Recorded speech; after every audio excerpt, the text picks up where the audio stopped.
Olá, meus irmãos, tudo bem? Que Deus abençoe a vida de vocês. Obrigado porque vocês me deram a oportunidade de estar mais uma vez dentro dos seus lares, através desse vídeo. Que o Senhor continue abençoando as suas vidas. E mais uma vez nós estamos aqui para compartilhar a palavra do Senhor neste momento, que é de suma importância que nós nos alimentemos da sua sagrada palavra, que é aquilo que nos faz forte e nos faz ficar firmes no caminho do Senhor. Amados irmãos, sem mais delongas, hoje eu gostaria que os irmãos abrissem a palavra do Senhor no livro de Romanos, no capítulo 12, o versículo será o de número 1. Romanos 12, capítulo 12, versículo 1, que a palavra do Senhor nos diz assim: Rogo-vos, pois, irmãos, pela compaixão de Deus, que apresenteis os vossos corpos em sacrifício vivo, santo e agradável a Deus, que é o vosso culto racional. Vamos ter uma palavra de oração. Bondoso Deus, amado Pai, nós entramos na Tua presença nesse momento, em nome de Jesus, para Te agradecer pelo privilégio, Pai Santo e amado, que nós temos, Senhor Deus, de poder compartilhar a Tua palavra, ter essa liberdade ainda nesse país, Senhor Deus, de poder falar e compartilhar a Tua palavra, levar a Tua mensagem, o Evangelho, e que o Senhor prepare nossos corações, Pai, neste momento, para receber a Tua palavra de bom grado, que a Tua palavra possa frutificar em nossas vidas, Senhor Deus, para a honra e glória do Teu santo nome, Pai Santo e amado. Amém. Eu e você, igreja presente, nação entre as nações, família de Deus, um povo entre os povos, luz para toda a gente, uma voz, um coração, uma voz, um coração. Amados irmãos, sacrifício vivo. Nós vemos aqui na palavra do apóstolo Paulo, a carta que ele escreveu para os romanos, e ele diz aqui: Rogo-vos, pois, irmãos, pela compaixão de Deus, que apresenteis os vossos corpos em sacrifício vivo, santo e agradável a Deus. O texto, nós podemos ver que ele se inicia, com um pedido do apóstolo Paulo aos irmãos em Roma. Um apelo, rogo-vos. Esta palavra exprime uma súplica aos irmãos, como se ele falasse: pelo amor de Deus, irmãos, que ele tinha conhecimento do que era real, daquilo que é verdade, daquilo que é melhor para as pessoas, tem conhecimento daquele caminho e está pedindo, através de rogos, para que os irmãos se oferecessem, se apresentassem diante de Deus como sacrifício vivo, santo e agradável a Deus, como diz ali, que é o vosso culto racional. E esta súplica, amados, ela tem por objetivo fazer o quê? Ela tem por objetivo redirecionar a vida dos irmãos. Por que redirecionar a vida, eu digo? Porque, irmãos, quando a gente se converte, ninguém te diz o caminho que você deve andar. Porque isso é papel do Espírito Santo, que nos convence do pecado, da justiça e do juízo. Ele nos mostra o caminho correto se nós dermos ouvidos ao Espírito Santo. Então a gente começa a levar a nossa vida como nós vivíamos antigamente, andando por lugares que não agradam mais a Deus. E começa a dar dissensões, começa a dar confusão, falta de conhecimento das coisas que é de Deus, que concerne aquilo que Deus nos salvou para ser. Novas criaturas, porque nós temos uma nova vida. Nós não vivemos mais uma vida antiga, aquela vida que nós vivíamos lá no passado, sem conhecimento do Senhor Jesus Cristo.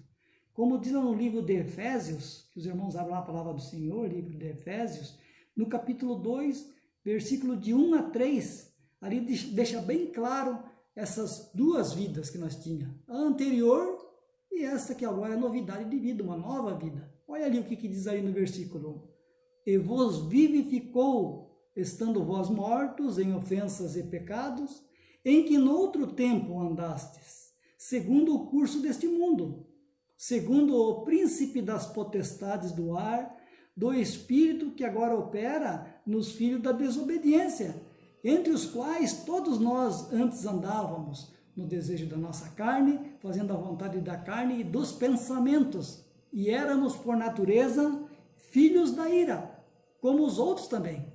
Então veja, amados, a diferença. E vos vivificou. Por quê? Porque para Deus, as pessoas que estão no mundo, que não têm conhecimento do Senhor Jesus Cristo ainda, para Deus essas pessoas estão mortas. Mas mortas em que sentido? Mortas espirituais. Porque ela não tem o Espírito de Deus para lhe dar vida. E nós, quando aceitamos o Senhor Jesus Cristo, nós recebemos do seu Espírito. E nós podemos viver uma vida espiritual. Então, por isso que ele diz, e vos vivificou estando vós mortos em ofensas e pecado. Por que eles estão mortos? Em ofensas e pecado. Por causa do pecado natural cometido pelos nossos pais lá no Jardim do Éden. Mortos em delitos e pecado. Aí diz assim, né, em que noutro tempo andastes. Nós andávamos por esse caminho. Segundo o curso desse mundo, fazendo o quê? Como o mundo vai, nós estávamos seguindo. O que o mundo fazia, nós estávamos fazendo. Né? O que o mundo pensava, nós pensava. O que o mundo falava, nós falava. O que o mundo vestia, nós vestia. Como o mundo andava, nós andávamos. Fazendo a vontade da carne. A nossa vontade, o meu eu, o que é bom para mim eu faço, o que não é bom eu não faço. Vontade da carne e dos pensamentos. Aquilo que eu pensava. Escolhia o que era melhor para mim, decidia. Aí diz ali, segundo o príncipe das potestades do ar. O príncipe, quais as potestades do ar? Os demônios. Potestades do ar, do espírito que agora opera nos filhos da desobediência. Então está falando de Satanás aqui. Ele é o príncipe desse século, o príncipe das potestades do ar. E nós vivíamos presos e amarrados à sua vontade. Aquilo que ele nos encaminhava a fazer, desobedientes a Deus. Aí diz ali, entre os quais todos nós também antes andávamos. Nós andávamos naquele caminho, mas não podemos andar mais. Éramos, por natureza, filhos da ira. Da ira de quem? Da ira de Deus. Né? Como os outros também, aqueles que ainda permanecem, aqueles que não viram falar de Jesus Cristo, aqueles que ainda não tomaram uma decisão, né? Eles continuam nessa vida, amarrados à vontade do inimigo, presos ao laço do inimigo, sem conhecimento. Amados, então aqui existe o quê? Um desafio de ser um sacrifício vivo. Nós, como sacrifícios vivos, é isso que o apóstolo Paulo está falando, né? Apresenteis os vossos corpos em sacrifício vivo. Por que sacrifício vivo? Porque se nós dermos uma olhadinha no Antigo Testamento, nós vamos ver lá que a expiação do pecado da pessoa, né, do ser humano, tinha várias expiações que eles faziam lá, mas era quase que a mesma coisa, o mesmo ritual. Era levado um cordeirinho, macho sem mancha, né, como diz, sem mácula, né, e o elemento colocava a mão sobre a cabeça do animalzinho, como que transferindo os seus pecados para aquele animalzinho, e esse animalzinho diante do altar, diante da tenda, era degolado. E o sacerdote aspergia o seu sangue em volta do altar e sobre também a base do altar. Então aquele ali era um animalzinho morto. Você morria, ele morria, você matava ele, para ele cobrir os teus pecados. Simplesmente encobria. Você lembra quando falaram de Jesus Cristo, quando Jesus Cristo apareceu, João Batista falou, eis o Cordeiro de Deus que tira o pecado do mundo. Jesus Cristo também se ofereceu, porque aqueles cordeirinhos representavam o Senhor Jesus Cristo, e ele já pagou o preço pelos nossos pecados. Já pagou, nós não precisamos mais fazer isso. Só que agora, o apóstolo Paulo diz o quê? Apresenteis os vossos corpos em sacrifício vivo, não morto. Mas a vida que nós estamos vivendo agora, nós devemos oferecer a Deus, para trabalhar para Ele, né? Fazer aquilo que agrada a Deus. Sacrifício vivo. Tem uma passagem em Romanos 6,13, lá diz assim, ó, nem tampouco apresenteis os vossos membros ao pecado por instrumentos de iniquidade, mas apresentai-vos a Deus como vivos dentre os mortos, e os vossos membros a Deus como instrumentos de justiça. Nós não podemos mais usar dos membros do nosso corpo para instrumento de injustiça, ou para prostituição, ou para o pecado, porque nós já fomos livres do pecado. Nós temos liberdade de escolha, nós podemos escolher em fazer as coisas boas, aquilo que concerne ao reino de Deus. Isso é o que o apóstolo Paulo está pedindo. Rogo-vos, irmão, é com veemência que ele pede isso, um sacrifício vivo, e não morto, mas o sacrifício vivo, viver a nossa vida como um sacrifício vivo, porque não é fácil, irmão, né? Tomar cada dia a sua cruz, como Jesus falou. Quer me seguir? Tome cada dia a sua cruz e siga-me. Não é fácil. No mundo tereis aflições, como Jesus Cristo falou. É dificultoso, mas isso é o sacrifício vivo, santo e agradável a Deus. Não é mais você vivendo a sua vida e as suas vontades. Em prol das coisas de Deus, eu renego fazer aquilo que a minha carne tem vontade, aquilo que meus pensamentos querem. Vamos citar um exemplo. Um culto na igreja, né? Daqui a pouco aparecem outros afazeres, que acontece até no meio da nossa família, um aniversário, ou uma festa, ou alguma coisa. Aí você vai fazer o quê? O que é o sacrifício vivo? É ter vontade de querer estar lá com os meus irmãos, parentes de sangue, né? Com os meus amigos. Eu tenho desejo, essa é a minha vontade, mas o que eu escolho? Não, eu vou para a casa do Senhor. Eu quero aprender mais de Deus, eu quero me instruir nas coisas de Deus. Então você vai fazer aquilo que é contra a sua vontade do velho homem que está lá ainda no teu corpo. E você faz o quê? Você faz a vontade de Deus. Isso é um sacrifício vivo. Santo e agradável a Deus. Você escolheu fazer a vontade dele porque você foi salvo para servir a Deus. Salvo para ser um sacrifício vivo. Isso é um sacrifício vivo, santo e agradável a Deus. É você fazer na sua vida a vontade de Deus e não mais a sua vontade, né? Porque nós não andamos mais como o mundo anda, nós não falamos mais como o mundo fala, nós não ouvimos mais como o mundo ouve. Consegue me entender, irmão? Totalmente diferente, né? A vontade do mundo, a vontade às vezes até dos nossos familiares que ainda não conhecem o Senhor Jesus Cristo, é que nós façamos aquilo que eles fazem. E nós, pelo contrário, nós queríamos que eles estivessem por cá fazendo aquilo que nós fazemos. Por quê? Porque nós sabemos e temos conhecimento do que Deus diz na sua palavra e nós queremos eles com a gente nesse caminho. E é isso que o apóstolo Paulo tinha conhecimento, ele fazia, ele queria isso. Rogo-vos, pois, irmãos, que apresenteis, né, com veemência, com desejo, com vontade. Então, 4 qualidades eu quero dizer sobre este sacrifício. 4 qualidades desse sacrifício vivo, né? Primeiro, como já diz, vivo, sacrifício vivo. Apresentai-vos a Deus como vivo dentre os mortos, diz Romanos 6,13, né? Apresentai-vos a Deus como vivo dentre os mortos, e os vossos membros a Deus como instrumentos de justiça. Vivo dentre os mortos. Por que vivo dentre os mortos? É aquilo que eu já falei, irmão. O mundo, para Deus, está morto. Mortos espirituais.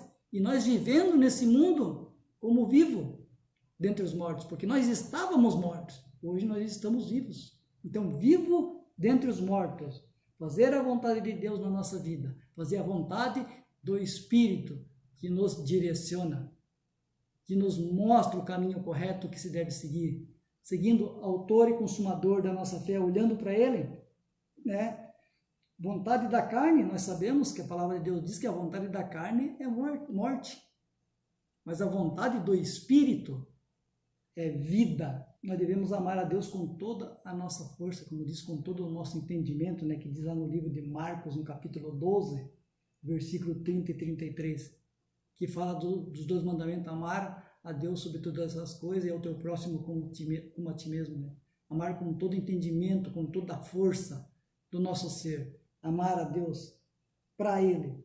E esse sacrifício também, ele é santo. O que é santo? Nós já sabemos que santo é separado, de uso exclusivo para Deus, né? Um sacrifício santo, né? Agradável a Deus. Então, santo, em 1 Pedro, no capítulo 2, versículo 9, tem uma passagem muito bonita do nosso chamado, que diz lá em 1 Pedro 2,9, que diz assim: mas vós sois a geração eleita, o sacerdócio real, a nação santa, o povo adquirido, para que anuncieis as virtudes daquele que vos chamou das trevas para a sua maravilhosa luz.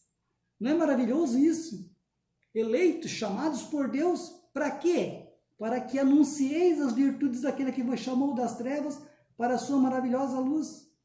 Ele é separado, irmão.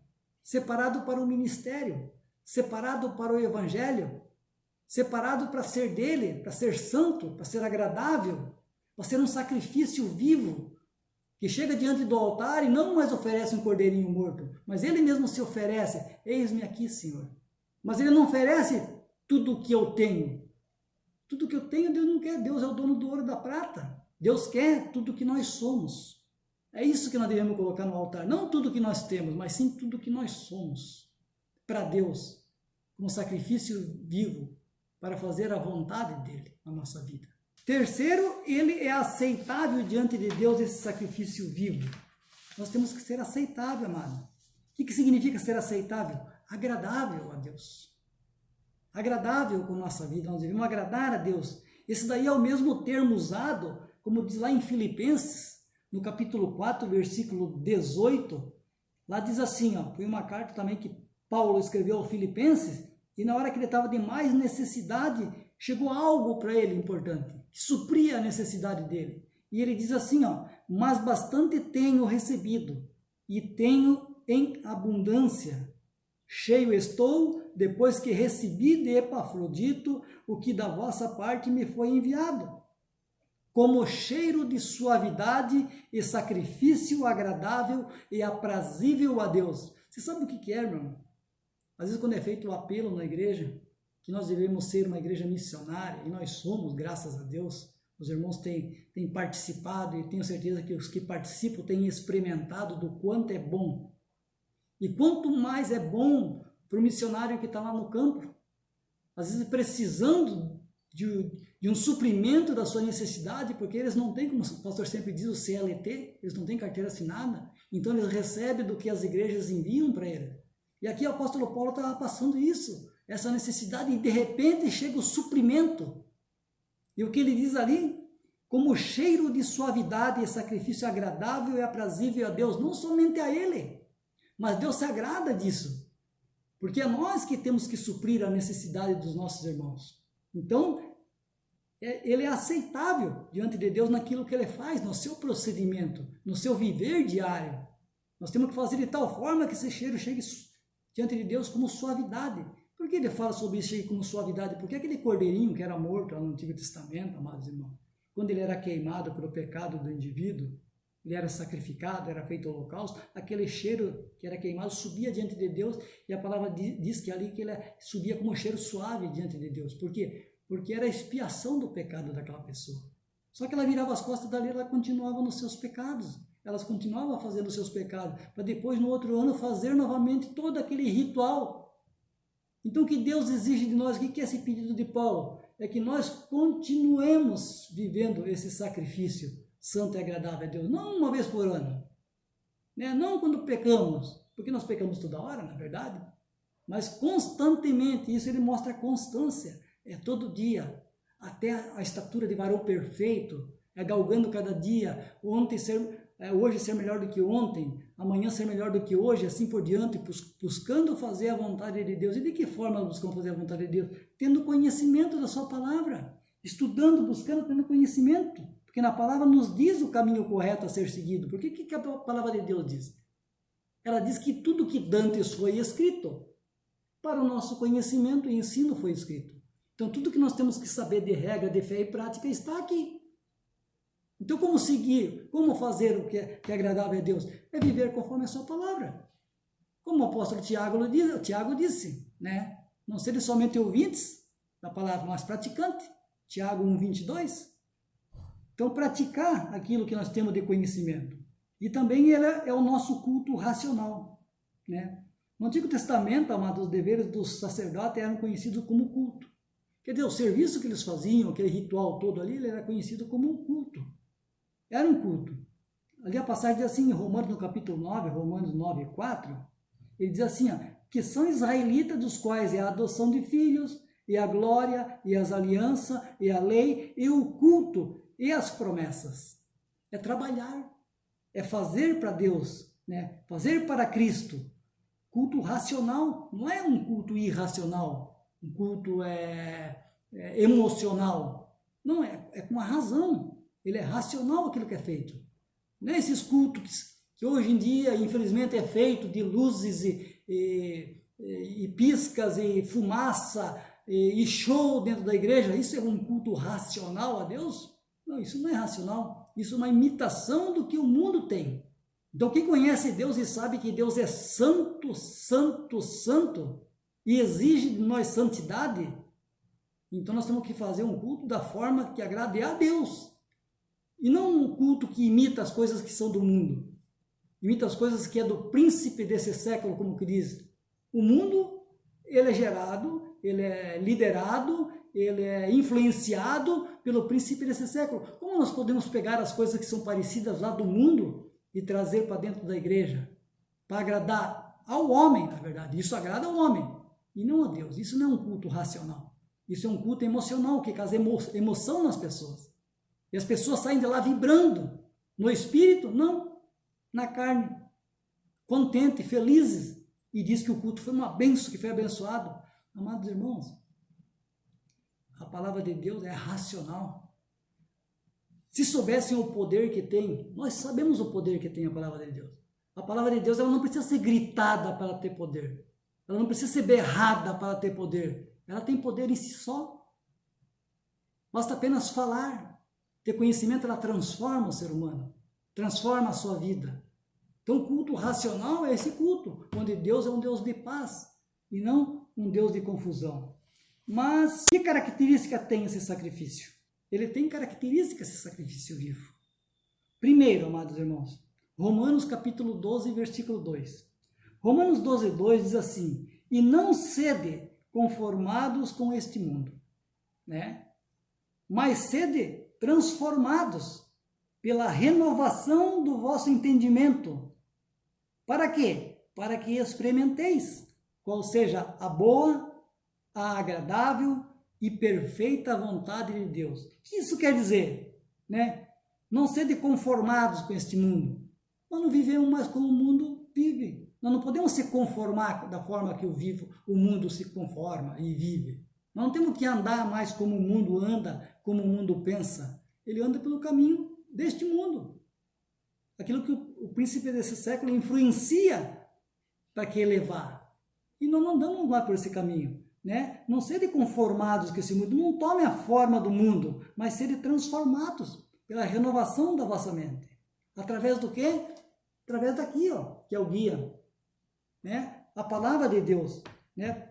Para que nós possamos experimentar qual seja a boa, agradável e perfeita vontade de Deus. Se nós vivemos conforme o mundo anda, né? Se nós andarmos pelo mesmo caminho, nós jamais vamos experimentar qual seja a boa, perfeita e agradável vontade de Deus em nossa vida. Eu tenho certeza, meu irmão, que não é isso que você quer e que não é isso que eu quero.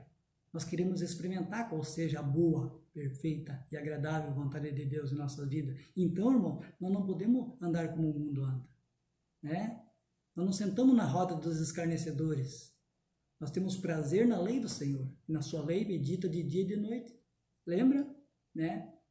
Plantado como árvore junto ao ribeiro, que dá o seu fruto na estação certa. Né? Dessa forma. Né? O mundo no qual diz a palavra de Deus aqui, ele é o mundo cosmos. O que é o mundo cosmos? É o sistema desse mundo. O sistema desse mundo, ele é influenciado pelo maligno, sabia? O príncipe desse século. Né, meu irmão? Um exemplo, irmão. Não pense que tudo que está acontecendo no nosso governo, no governo do nosso país, as coisas não acontecem, não vão para pior, porque nós temos irmãos crentes lá dentro que impedem que essas coisas... Não é o homem, irmão.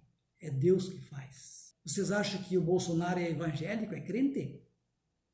Ele pode crer, mas não é um transformado. Mas Deus não usa? Com certeza, porque a palavra de Deus diz que é Deus que coloca e Deus que tira. Mas Deus usa as pessoas, Ele usa quem quer, irmão. Não é a força do ser humano, não é a força da bancada evangélica que está fazendo. Né? Muitos pensam, não, nós temos que colocar mais evangélico lá dentro. Engodo, engano. É Deus que faz. É Deus que tem poder. O Egito foi usado por Deus como incubadora do povo dele, que o guardou 430 anos, foi guardado por um povo incrédulo, um povo rebelde. Deus usou aquela nação. Deus não usa, Deus usa. É o homem prepotência. Achar que é o homem que pode fazer alguma coisa, que é o homem que impede. Que impede, irmão, é a misericórdia de Deus, as nossas orações que Ele pediu. Orai pelos vossos governantes para que Deus dias vá bem aqui na terra. É orando que nós conseguimos que Deus mexa no coração do ser humano e prepare um caminho para que a igreja passe neste mundo com tranquilidade e paz para pregar o evangelho. Ter essa liberdade. Por engodo, achar que é o homem que faz alguma coisa. Tá, irmão? Então esse é o cosmo, não se conformando com este mundo. Não podemos nos conformar com o mundo. Nós não andamos como o mundo anda. Nós não vamos mudar um tio nesse mundo. O mundo vai como Deus tem planejado para que ele ande. E nós estamos aqui de passagem para ganhar almas das pessoas que estão lá no mundo, né? Como Jesus Cristo disse: Pai, eu não os peço que os tire do mundo, mas que os livre do mal, porque eles não são do mundo, como eu do mundo não sou. Nós não somos desse mundo. Ponha isso na sua cabeça, meu irmão. Nós não somos do sistema desse mundo. Nós temos que orar pelos nossos governantes para que o dia da igreja vá bem aqui na terra, e não o dia das pessoas, porque o mundo jaz no maligno. Ponha isso na sua cabeça: o mundo jaz no maligno. O mundo não vai mudar. Nós temos que pedir a misericórdia de Deus para que a igreja tenha liberdade de ganhar almas nesse mundo, porque esse mundo jaz no maligno. Não tem como mudar esse mundo. Segundo, característica desse sacrifício: venha a si mesmo como servos. Servos de quem? Do mundo? Não. Servos de Cristo. Servos de Deus. Nós somos chamados para ser servo. Romanos capítulo 12, versículo 10 diz assim, ó: amai-vos cordialmente uns aos outros com amor fraternal, amor de irmão, preferindo-vos uns aos outros em honra. Cada um pense no que é do outro e não no que é si próprio. Porque o mundo está no egoísmo, irmão, que cada um olha para o seu próprio umbigo. Se nós estiver bem, amém, né? E o outro, né? Amai-vos cordialmente uns aos outros com amor fraternal, preferindo-vos em honra uns aos outros, né? O amor filial, né, que é o amor fraterno relacionado à família e aos amigos, né? A pessoa retribui o amor na medida de amor que recebe, uma base de troca, né? Eu faço bem para aquele que me faz bem, eu não vou fazer bem para aquele que me faz mal, né? Não vou fazer bem para quem não me dá retorno. Esse é o amor que o mundo tem, né? Um amor de retorno, aquilo que faz em troca, né? Aquele que faz, e quando a pessoa não faz para ela, ela fica todo amuada porque ela viveu em prol daquela pessoa e a pessoa não deu retorno. Meu irmão, se você faz as coisas, até dentro da própria igreja, esperando receber algo em troca dos homens, está errado. Isso é o amor que o mundo também faz. Que diferença tem fazer para receber algo em troca? Esperando receber o bem do outro irmão. Não, você tem que fazer o bem para o outro. Mas esperar retorno, meu irmão, o retorno das coisas que nós fazemos na igreja é de Deus. É dele que nós esperamos. Esperar retorno do homem, você vai simplesmente se frustrar. Agora, o amor ágape, esse que era o amor para que nós possamos estar vivendo, é o amor exigido de Deus, é o amor ágape. É o amor de Deus sacrificial e doador, né? É incondicional, não está dependente de uma resposta positiva, né? Esse amor é possível de ser expressado entre as pessoas também, meus amados irmãos. Quando? Quando nós fazemos a vontade de Deus. Quando nós praticamos aquilo que Deus nos manda fazer, né? Desde que decidam, é uma decisão amar, assim como é uma decisão o sacrifício vivo. É uma decisão você chegar para Deus e se colocar no altar como sacrifício vivo. É decidir querer fazer, né? Como diz em Mateus 5,44, eu, porém, vos digo, amai vossos inimigos. Olha só, amai vossos inimigos, bendizei o que vos maldizem, fazei bem o que vos odeiam, e orai pelo que vos maltratam e vos perseguem, para que sejais filhos de vosso Pai que estás no céu. E qualquer que entre vós quer ser o primeiro, seja o vosso servo. Quer ser o primeiro, irmão? Então sirva. Eu quero ser o primeiro, eu tenho que servir, né? Querer ser o primeiro. Bem como o Filho do Homem não veio para ser servido. Jesus não veio para ser servido. Ele veio para servir e para dar a sua vida, né? Em resgate de muitos. Jesus não veio para ser servido. Ele não trazia para si um retorno daquilo que ele veio fazer. Muito pelo contrário, meu irmão. Ele se entregou e se humilhou. Cristo é o maior exemplo de amor, nós sabemos disso. Ele é o maior exemplo de amor. Como diz lá em Filipenses, no capítulo 2, versículos 5 a 8. O que diz lá em Filipenses 2, 5 a 8? Diz assim: de sorte, falando de Jesus Cristo, que haja em vós mesmo sentimento que houve também em Cristo Jesus, que sendo em forma de Deus, não teve por usurpação ser igual a Deus, mas esvaziou-se a si mesmo e, achado na forma de homem, humilhou-se a si mesmo, sendo obediente até a morte e morte de cruz. Falando do exemplo maior que é o nosso Senhor Jesus Cristo, Cristo que deixou a sua glória e veio até essa terra entregar a sua vida por nós.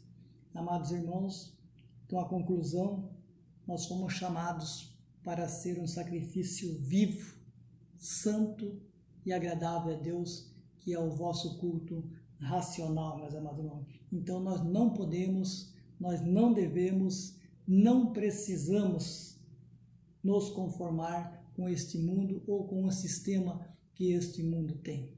Então, meus amados irmãos, vamos colocar a nossa vida diante do altar ou sobre o altar do Senhor em tudo o que nós somos. Então, não se esquecendo também, irmãos, das orações, logo mais, que os irmãos não esqueçam de orar pelos pedidos que estão lá na IBBJ, todos os pedidos lá, e orando uns pelos outros também, não esquecendo também de orar pela nossa nação, é necessário, é uma ordem de Deus que nós devemos orar pelos nossos governantes, para que os nossos dias vá bem aqui na terra. Nossos dias é o dia da igreja, que é peregrino numa terra que não é dela. Estamos apenas de passagem e com uma missão, como embaixadores de Cristo, para pregar o evangelho às pessoas e ganhar as pessoas para o reino dele. Então, que Deus abençoe o coração dos irmãos, dê uma semana abençoada para os irmãos e até a próxima. Que Deus abençoe em nome de Jesus. Amém.